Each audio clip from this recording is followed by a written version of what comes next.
Hi, everyone. My name is Sandishay Brown, and I'm the Artist Development Coordinator and Programming Manager at the New Orleans Film Society. Thank you so much to everyone who's tuning in tonight for this Louisiana tax credit presentation. And thank you to all of you that are watching the recording as well. And one final thank you to our marquee sponsor, Louisiana Entertainment. We're glad to have Stephen Hamner with us tonight for this presentation. He'll be breaking down a lot of important information around how Louisiana tax credits work. So stay tuned. And with that, I will pass it over to Stephen. Good evening, everyone. I'm filling in for Christelli, who could not be here this evening, but I have a presentation to go over with all of you. It'll go into some detail on the film tax credit program, but at any point, should you wish to ask questions, please feel free to do that. We will open it up to a broader Q&A at the end, but if there's something you want to go into more detail on at a given time, just let me know, and I'll get right into it.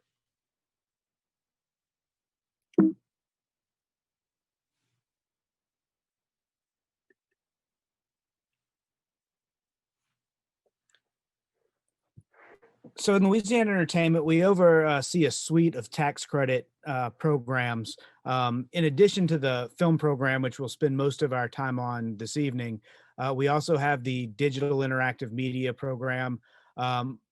It's mainly a software development and a digital media video game development program.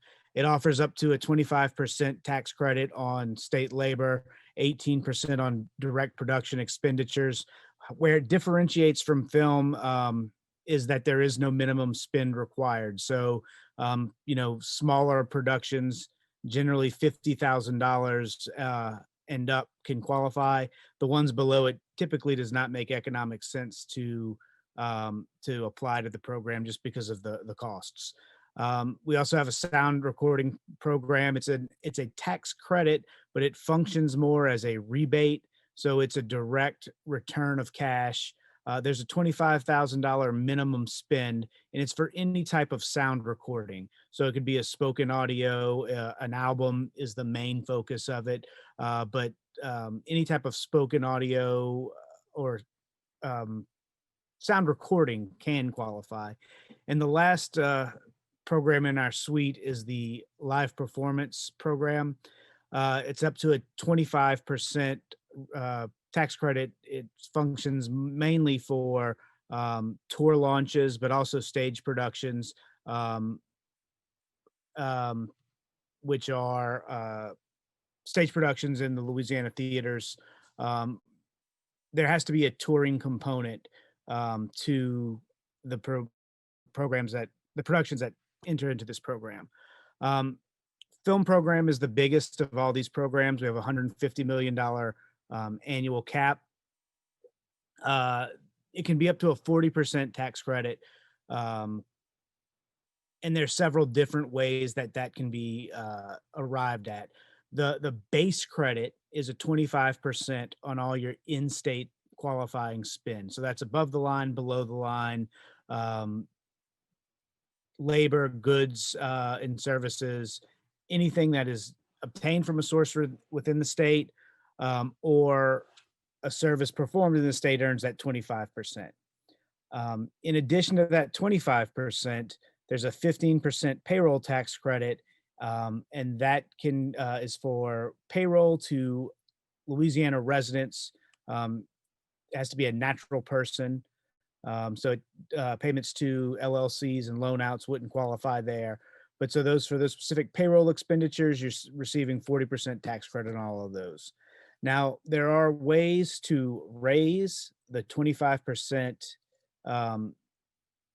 base credit. One of those is for the production of a screenplay written by a Louisiana resident. So that raises the 25% base rate to 35%. And then another option is there's a 5% credit for filming outside of the New Orleans MSA. So that's basically the parishes other than the 6 that are considered to be part of Metro New Orleans. All of these, no matter how you stack the incentives that you're eligible for, you cannot exceed 40% of your qualifying expenditures. So if you spend $1 million, no matter how you stack these things, you can't receive more than $400,000 in tax credits.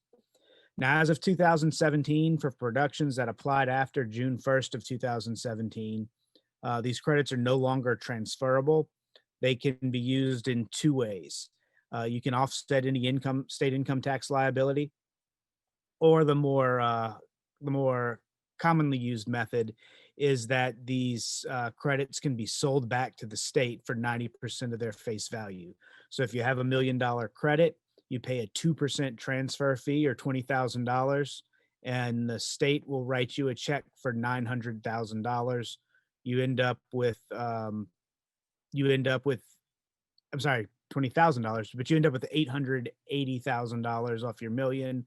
So you have a net 88% after your fee is paid. We also have a hyperlink to our office website, louisianaentertainment.gov. All this information's there in one sheet and in white paper form if you need additional information.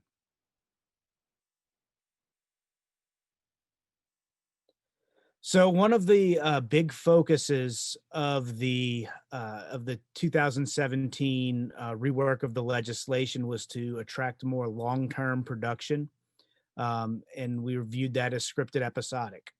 So while most productions have a $20 million per production limit in the amount of credits, for scripted episodic, there's a $25 million maximum. So there's a little bit additional incentive there. But the bigger incentive is that we can enter into what we call a super initial certification, and it can cover up to 5 years of the production activity. So shows like NCIS are now on their 3rd season under one initial cert, and it gives the production the assurance that if they come to Louisiana for at least 5 years, we'll be able to treat them under the same rules, and they'll be immune from any legislative changes. And it's been very successful. In addition to NCIS, Queen Sugar and Claus were both here before the legislative changes, but have stuck around since. And then it's led to a growth in other series. So there's Queen of the South, Leverage, Your Honor, The Secrets of Sulphur Springs. Recently, The Purge completed 2 seasons here. Filthy Rich completed a season. The first Quibi production of Free Ray Sean was here, in addition to Sony's On Becoming a God in Central Florida. And then Paramount's done Looking for Alaska and Paradise Lost. You see here the amount of spend we're getting from these productions over their lifetime. So for a series like NCIS, which is now going into its 7th season, they've spent over $500 million in the state and given more than $260 million in resident payroll. And the other series have certainly not given us anything to slouch at. $164 million from Queen Sugar, and over 150 million from Claws. So this continues to be a major segment of the production industry in Louisiana. It's growing, and more series continue to apply. Um, Prior to the 2017 changes, we saw a fair amount of series, but now it is the bulk of the work that's done here in terms of both dollars, and it's 10 to 15 productions a year that are rolling.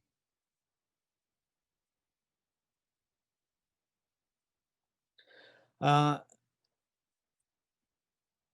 we couldn't have any type of discussion without the overarching pandemic that is just affecting everybody so much.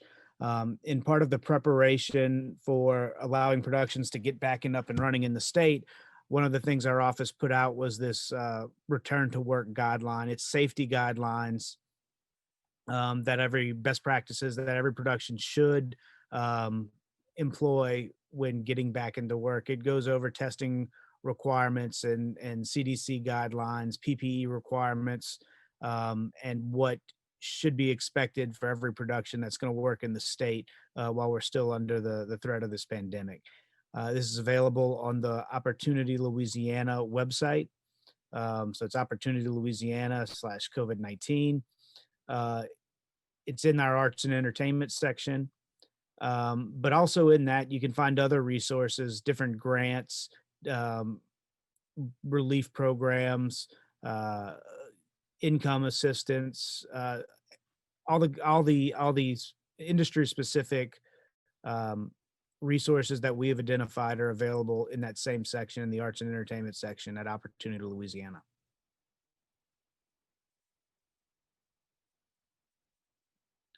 So another major impact of the pandemic has been the release of productions, and many theatrical features have not been able to pursue that route just because of various lockdowns and social distancing requirements that make it impractical so to go to the theater.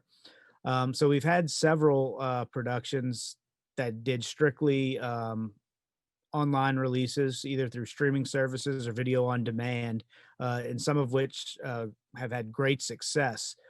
Greyhound, for instance, um, premiered on Apple TV to commercial acclaim, and it led to Apple TV saying that they are going to produce up to 12 features a year strictly for their platform. This has been a growth sector for the streaming services has been a growth sector for all of the industry in this um, during the pandemic. There's up to nearly over 500 productions strictly for streaming services, and more studio and independent features are going that route for their release. It's one area that has not slowed down. And in fact, if you talk to any of the streaming services, what they'll tell you is they need more content. So they're looking for more things to plug into the network and deliver to their consumers as quickly as possible. 8 months of very little production activity worldwide has led to a very hungry streaming market.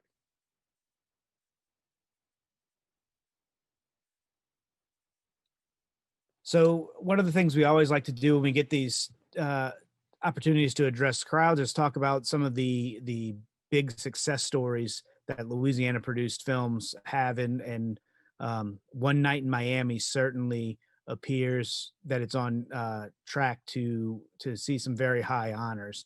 It was filmed in New Orleans. It premiered in Chicago, Toronto, and Venice.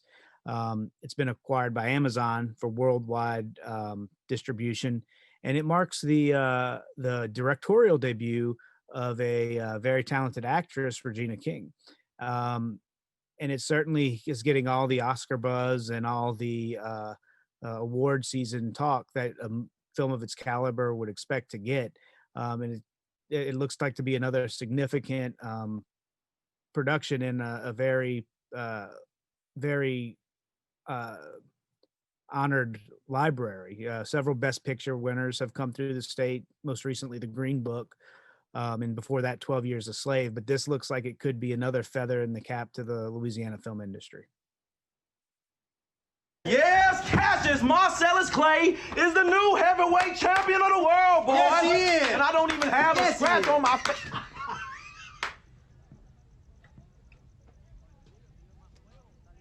Oh, my goodness. Cash. What's on, Cash? What? Cash, what? Why am I so pretty? Ah. And I'm only 22 years old. There is no way I'm supposed to be this great. Look, Alexander the Great conquered the whole world at the age of 30, and I conquered the world of boxing at 22 without sustaining so much as a scratch. That's right. There he goes. You do the math. All right. When is this party going down? Yeah, that's a good question. What's on the agenda, Malcolm? Well, I thought this would be a wonderful chance for us to reflect on what's happened tonight. Like our young brother said, there's no denying that greater forces were at work. You mean no one else is coming? Oh, rest assured, my brother, you're not missing anything.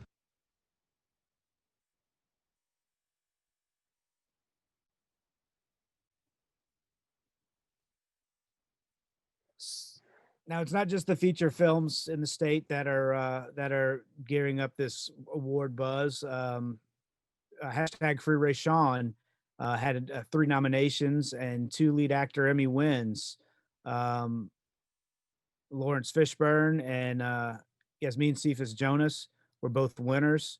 And Stephen James was a Emmy nominee. Mark Duplass was a nominee for Best Actor, and I can't read what the name there is, but we had another Emmy winner for Supporting Actor in a Limited Series. Free Ray Sean was the first series to be shot specifically for the Quibi platform, and though it wasn't a super successful platform,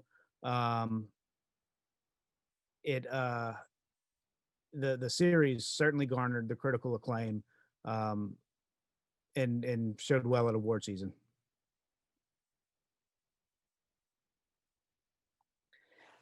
There's a number of productions slated to come out that were filmed in the state, and their exact location, whether it be theatrical or through streaming services in all ways, isn't necessarily known at this time, but the aforementioned One Night in Miami.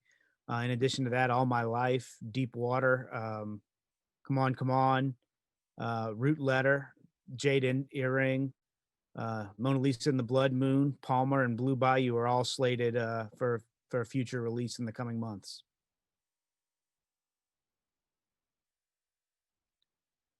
So since 2017, the economic impacts of the film industry in Louisiana are quite clear. There's been a steady uptick in activity and in-state spend from $342 million in 2017 up to $538 million in 2019. And you've also seen an increase in the certified payroll, which is payroll paid to Louisiana residents, an increase of almost $60 million since 2017. We do expect to see a decrease in 2020. But based on the application activity we're seeing, that it won't be much of it's more of a blip and an outlier in the data point than a change in the trend. We expect these numbers to continue going up to the extent that we can within our $150 million cap.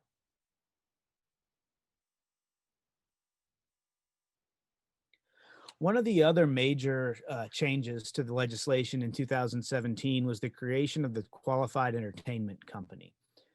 So these are non-production incentives for companies that exist and operate within the audio and visual entertainment space. So we have VFX firms like Crafty Apes or sound stages like Deep South and The Ranch. But what this program does, it provides a 15% payroll credit up to 20% for the salaries between $66,000 and $200,000. But it provides that for creating net new jobs. So companies operating within this audio and visual space for entertainment purposes that come in and create 5 net new jobs are eligible for this incentive. It's a 5-year contract with potential for a 5-year renewal. So it's been aimed at targeted at visual effects and post-production companies, as well as some companies in the DM space. There's a similar program within the sound recording program to go after companies operating on the back end of music production. These are the non-production jobs. So this is the permanent full-time employment. So if you have a wardrobe company or a lighting company, visual effects, or anything that operates outside traditional production, the vendor space is where most of these companies would operate.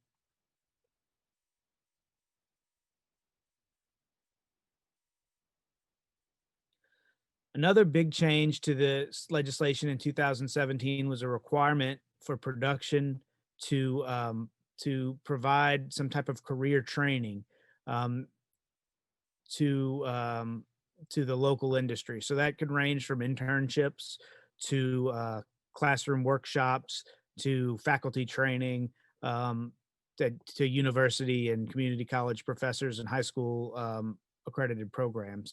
So we have a wide range of partners, everybody from BIPSI in the Northwest to LSU in Baton Rouge and UNO and ULL, with everybody else in between having some level of involvement in this program. Productions have a suite of options they can choose from, be it cash donations to our partner institutions, to training interns who are enrolled at the programs there. They can also provide different trainings to faculty trainings and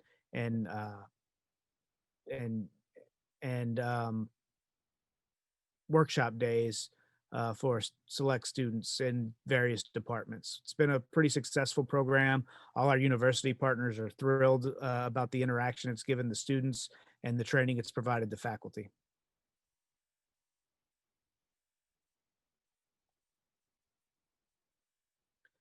The last major change to the 2017 legislation was this Entertainment Development Fund.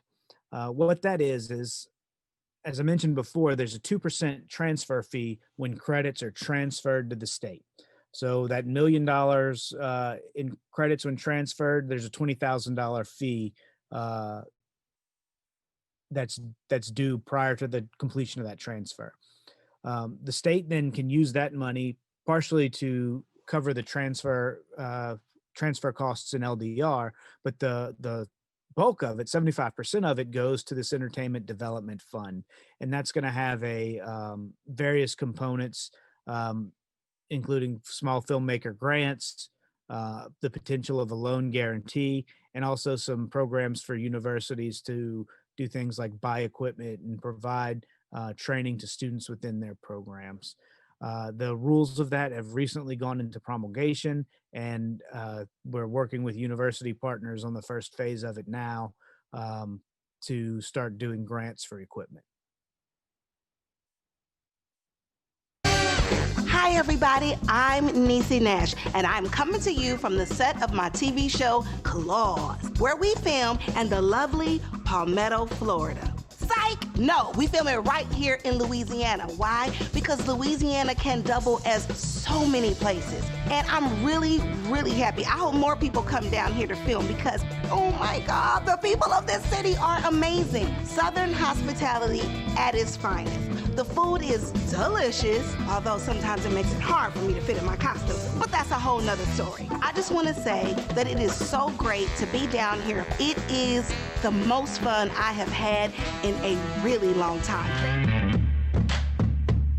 The people that I'm fortunate enough to work with are all talented and gifted, and I learn from them every day. It has been a family of like 215 people, and it has been an extraordinary experience. I feel really honored on this show especially. Like, I have a great time every single day. I don't get it.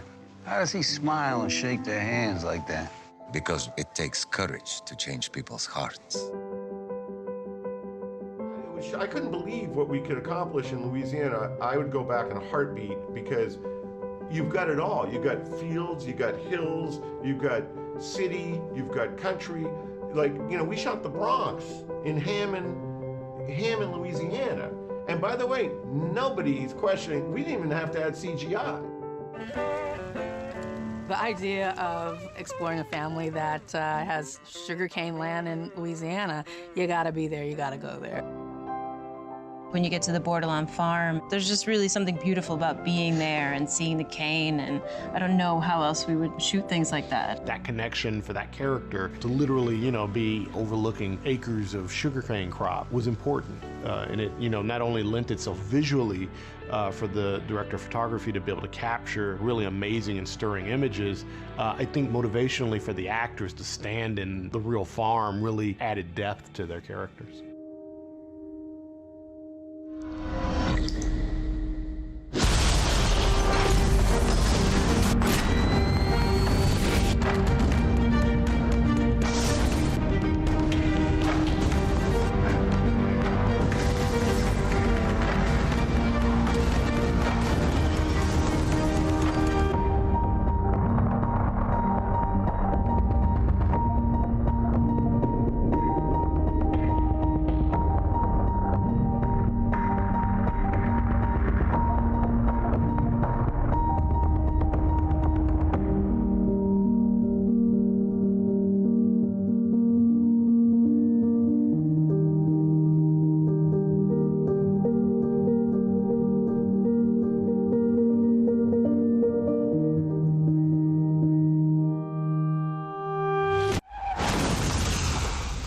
Dad, something happened.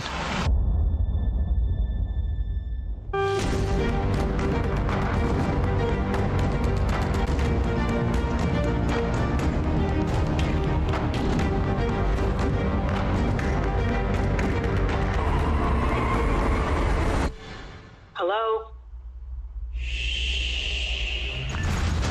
It's about to get real noisy.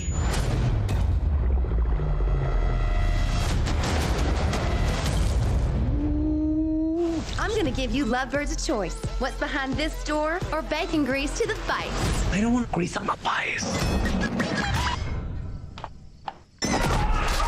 Oh, take the grease.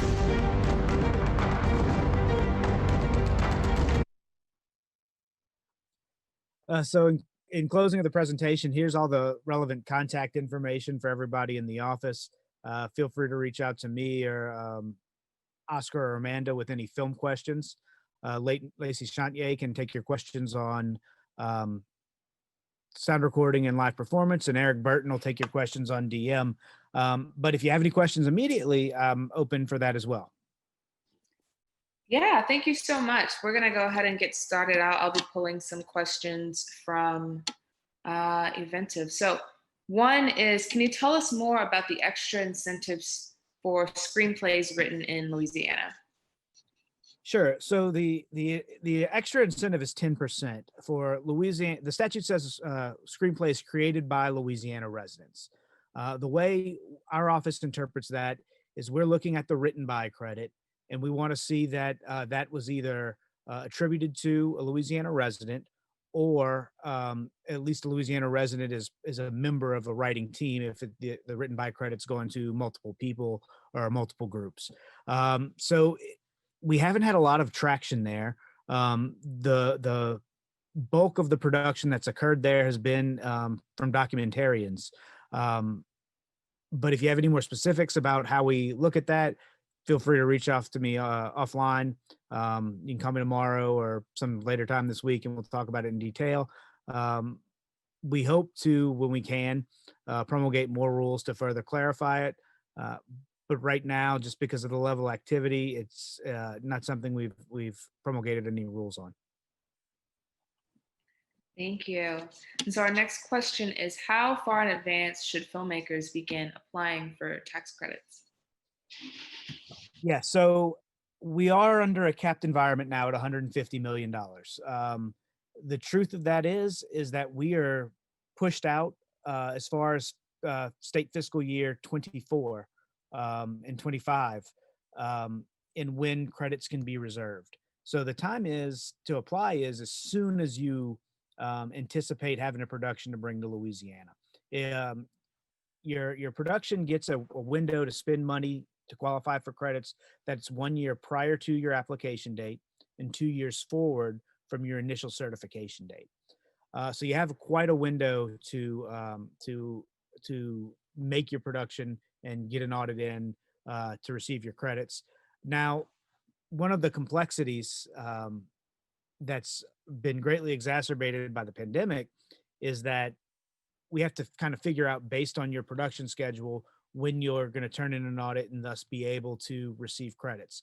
The truth is that most productions don't meet the goals they set. They either come in much later, or the minority is they can get them in a little earlier.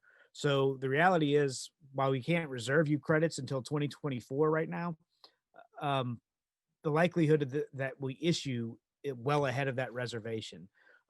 There's a constant